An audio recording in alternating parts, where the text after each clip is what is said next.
ನಮಸ್ಕಾರ, ಬಿಎಂ ಟಿವಿಗೆ ಸ್ವಾಗತ. ನಾನು ಭಾಸ್ಕರ್ ಎಂ. ಭೀಮ್ಸಿ ಕಲಾದಿಗೆ ಅದು ನಮ್ಮಿಂದ ಅಗಲಿ ಹೋದ್ರು ಸಹಿತ ಅವ್ರು ಹಿರಿಯರಿದ್ರು, ಅವ್ರು ಒಬ್ಬರೇ ಬಂದ್ರು, ನಮ್ಗೆ ದೊಡ್ಡ ಶಕ್ತಿ ಇದ್ರಂತವ್ರೆಲ್ಲ. ಅವರು ಒಂದು ಮಾರ್ಗದರ್ಶನದೊಳಗ ಈಗ ಹೋದ್ರವ್ರು ಅವ್ರು ಹಾಕಿ ಕೊಟ್ಟಂತ ದಾರಿಯೊಳಗ ನಾವು ರೈತ ಸಂಘಟನೆಯನ್ನ ಮುನ್ನಡೆಸ್ಕೊಂಡು ಹೋಗ್ಬೇಕಾಗ್ಯದ. ಬಹಳ ದೊಡ್ಡ ಜವಾಬ್ದಾರಿ ಈಗ.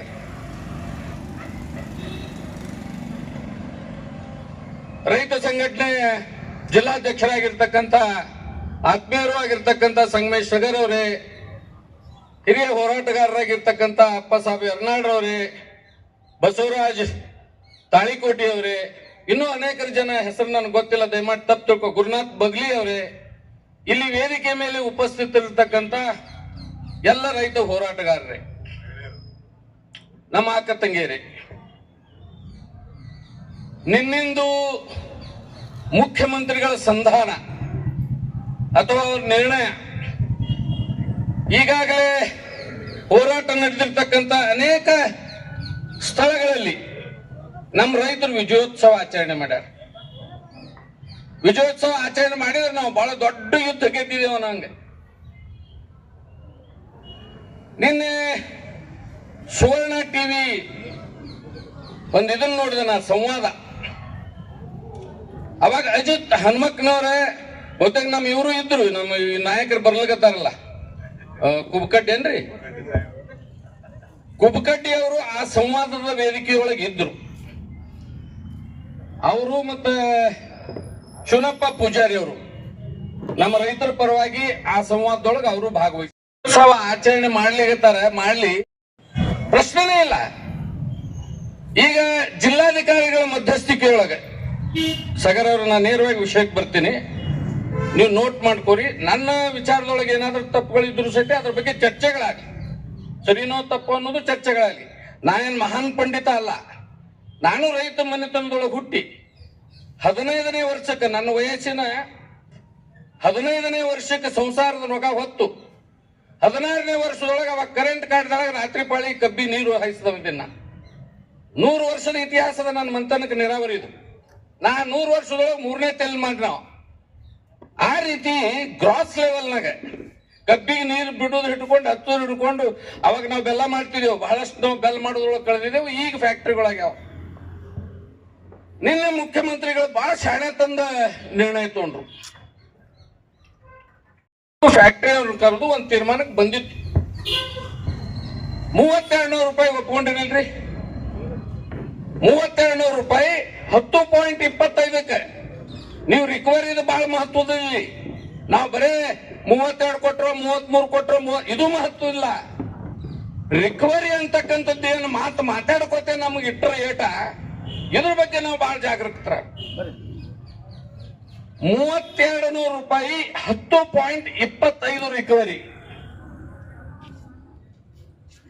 ಈಗ ರಿಕವರಿ ಹೆಂಗದಂದ್ರೆ, ಬೆಳಗಾವಿ ಜಿಲ್ಲಾಕ್ಕೆ ಒಂದು ರೀತಿ ಅದ, ಅಲ್ಲಿ 13.5 ತನ ರಿಕವರಿ ಅಲ್ಲ. ಮುಂದೆ ನೀವು ಬಾಗಲಕೋಟೆಗೆ ಬಂದ್ರೆ ಅಂದ್ರೆ ಬಾಗಲಕೋಟೆಗೆ 11:30 12:30 ಅದು ಫ್ಯಾಕ್ಟ್. ವಿಜಾಪುರಕ್ಕೆ ಬಂದ್ರೆ ಅಂದ್ರೆ ವಿಜಾಪುರಕ್ಕೆ 8 ಕಾರ್ಖಾನೆಗಳದು ಒಂಬೆ ತೆಗೆದು ಕಡಿಮೆ ರಿಕವರಿ ಇರ್ತಕ್ಕಂಥದ್ದು ಭೀಮಾಶಂಕರ್ ಸಹಕಾರಿ ಕಾರ್ಖಾನೆ, ಅದು 9. ಈಗ ನಾಳೆ ಜಿಲ್ಲಾದಾಗ ರೈತರ ನಡು ಹೆಂಗ್ ಹೊಡೆದಾಟ ಆಗ್ತದಂದ್ರೆ, ಈಗ ನಂದಿ ಫ್ಯಾಕ್ಟ್ರಿ ಅವ್ರ ಹೆಸರು ರೇಟ್ ತೋತಾರ, ನಾವು ಭೀಮಾಶಂಕರ್ದವ್ರು ಕಡಿಮೆ ರೇಟ್ ತೋತೀವಿ. ಇದನ್ನ ಎವರೇಜ್ ಮಾಡ್ಬೇಕಾಗಿತ್ತಲ್ಲ ಸರ್ಕಾರ. ನೀವು ಜಿಲ್ಲಾ ವೈಸ್ ಅಲ್ಲಿ ಮಾಡ್ರಿ, ನಾವು ಬೆಳಗಾವಕ್ಕೆ ಈ ರೇಟಪ್ಪ, ಬಾಗಲಕೋಟೆ ಈ ರೇಟ, ಬಿಜಾಪುರಕ್ಕೆ ಇಷ್ಟು ಎವರೇಜ್ ಅದ ಈ ರೇಟ ಅಂತಕ್ಕಂಥದ್ದನ್ನೇ ಮಾಡ್ಬೇಕಾಗಿತ್ತು. ಇಲ್ಲ, ಹೆಚ್ಚೇ ಬರ್ಲಿ ಕಮ್ಮಿ ಬರ್ಲಿ, ಇದ್ರೊಳಗೆ ಲಾಭ ತಿಂದವರು ಸರ್ಕಾರದವರು ಇದ್ದೆವು. ನಾವು ಈ ಉತ್ತರ ಕರ್ನಾಟಕದ ಎಲ್ಲಾ ಜಿಲ್ಲೆಗಳನ್ನ ಒಂದೇ ಮಾಪನದೊಳಗೆ ಅಳಿತೀವಿ ಅಂತಕ್ಕಂಥದ್ದು ಬರಬೇಕಾಗಿತ್ತು. ಇದು ನ್ಯಾಯಸಮ್ಮತ. ನಮಗೆ ನ್ಯಾಯಸಮ್ಮತ ಆಗಲಿಲ್ಲ.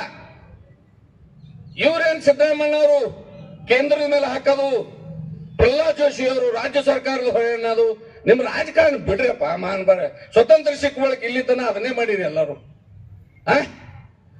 ಇಲ್ಲಿ ಕೇಂದ್ರದಲ್ಲಿ ಅಲ್ಲಿ ರಾಜ್ಯದಲ್ಲಿ ಅಲ್ಲಿ ಎಲ್ಲಾ ಪಕ್ಷದ ಸರ್ಕಾರಗಳು ಆಗಿ ಹೋಗ್ಯಾವಲ್ರಿ.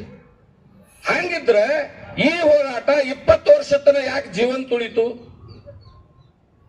2005ರಿಂದ ನನಗೆ ತಿಳಿದ ಮಟ್ಟಿಗೆ 2005 ಜಡ್ಪಿ ಮೆಂಬರ್ ಆದೆ. ನಮ್ಮ ಸಭಾಭವನದೊಳಗೆ, ಜಿಲ್ಲಾ ಪಂಚಾಯತಿ ಸಭಾಭವನದೊಳಗೆ ಇದ್ರ ಚರ್ಚೆಗಳಾಗ್ತಿದ್ದು. ರೈತರನ್ನ ಮತ್ತು ಕಾರ್ಖಾನೆಯವರನ್ನ ಕರೆದು ಮೀಟಿಂಗ್ ಮಾಡ್ತಿದ್ರು. 20 ವರ್ಷದಲ್ಲಿ ಇವತ್ತನ ಶಾಶ್ವತ ಪರಿಹಾರ ಅನ್ನೋದು ಯಾಕೆ ಇಲ್ಲ? ನೀವೇನೀಗ ಒಬ್ಬರ ಮೇಲೆ ಒಬ್ರು ಹಾಕ್ತಿರಲ್ಲ, ನೀವೆಲ್ಲರೂ ಆಗಿ ಹೋದವ್ರು ಇದ್ದೀರಲ್ಲ. ನಮ್ ದೇವೇಗೌಡರಿಗೆ 1-2 ವರ್ಷ ಹೊಸ ನಾವು ಅದರೊಳಗೆ ಭಾಗಿದಾರ ಇದ್ದೇವೆ. ನಾನೀಗ ಪ್ರಸಕ್ತ JDS ನಲ್ಲಿದ್ದೀನಿ. 2 ವರ್ಷ ಪ್ರಧಾನಮಂತ್ರಿಗಳಿದ್ರು ಅವರು. ಅದನ್ನು ಬಿಟ್ಟರೆ ಉಳಿದು ಆಳದವ್ರು ಯಾರು? ಕಾಂಗ್ರೆಸ್ನವರು ಮತ್ತು ಬಿಜೆಪಿಯವರು. ಇಲ್ಲಿ ಕೇಂದ್ರದ ಪಾತ್ರ ಬಹಳ ದೊಡ್ಡದದ. ನಾವು ಬರೀ ರಾಜ್ಯ ಸರ್ಕಾರದ ಮೇಲೆ ಗೂಬೆ ಕೂರಿಸ್ತಕ್ಕಂಥ ಅವಶ್ಯಕತೆ ಇಲ್ಲ. ನಿನ್ನೆ ಸಿದ್ದರಾಮಣ್ಣವರು ನಾ ಒಂದು ವಿಚಾರ ಬಹಳ ಮೆಚ್ಚುತ್ತೇನೆ. ಯಾರ್ಯಾರ ಹೊಣೆಗಾರಿಕೆ ಏನೇನು ಅನ್ನೋದು ಬಹಳ ಸವಿಸ್ತರವಾಗಿ ಹೇಳಿದ್ರು ಅವರು. ಈಗ ಫೇರ್ ಅಂಡ್ ರೆಮ್ಯುನರೇಟಿವ್ ಪ್ರೈಸ್ ಅಂತಾರೆ, FRP. FRP ಅಂದ್ರೆ ಕನ್ನಡದಾಗ ಏನ್ರಿ? ನ್ಯಾಯಸಮ್ಮತ ದುಡಿಮೆಗೆ ತಕ್ಕ ಬೆಲೆ ಅಥವಾ ಶ್ರಮಕ್ಕೆ ತಕ್ಕ ಬೆಲೆ. ಇದರ ಕನ್ನಡ ಅನುವಾದ ಏನು? ನ್ಯಾಯಸಮ್ಮತ ದುಡಿಮೆಗೆ ತಕ್ಕ ಬೆಲೆ. ಹಾಗಿದ್ರೆ ನೀವು ದುಡಿಮೆಗೆ ತಕ್ಕ ಬೆಲೆ ನಿರ್ಣಯ ಮಾಡತಕ್ಕಂತ ಅಧಿಕಾರ ಕೇಂದ್ರ ಸರ್ಕಾರದ್ದು.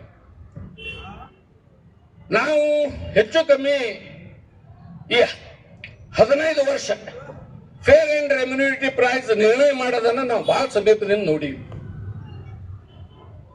2500ರಿಂದ ಇವ್ರ FRP ನಿರ್ಣಯ, ಈ 15 ವರ್ಷದಿಂದ ಹೇಳ್ತೇನೆ ನಾ, 2500ರಿಂದ ಈ ಸಲ 3550 ರೂಪಾಯಿ ನಿರ್ಣಯ ಮಾಡ್ಯಾರ.